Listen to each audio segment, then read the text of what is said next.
د کندهار د امنیه قومندانۍ مسؤلین وایي امنیتي ځواکونو په ښار او ولسوالیو کې بشپړ امنیت ټینګ کړی، خلک دې په ډاډه زړه د اختر شپې او ورځې ولمانځي.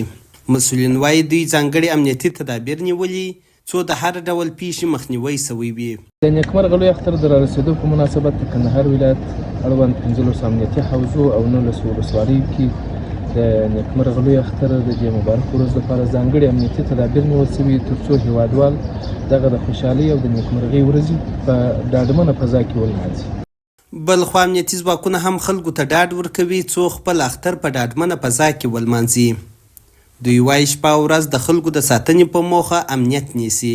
دغه راز د کندهار اوسیدونکي هم د امنیتي فضا څخه خوښ دي او وایي خوشحاله دي چې اختر په امن کې لمانځي.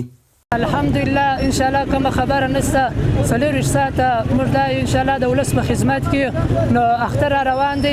موږ ولس ته دا ډاډ ورکوو چې کوم مشکل کومه خبره نشته، ان شاء الله دوی د بیغمه ښه په غټ سړه سره د خپل اختر ولمانځي.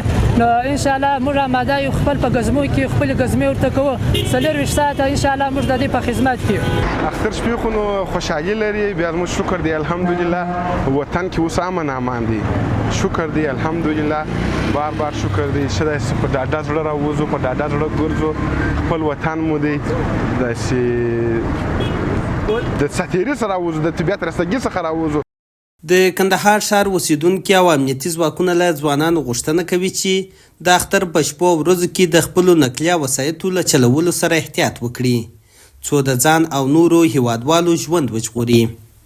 هدایت الله صالح، امید رادیو، کندهار.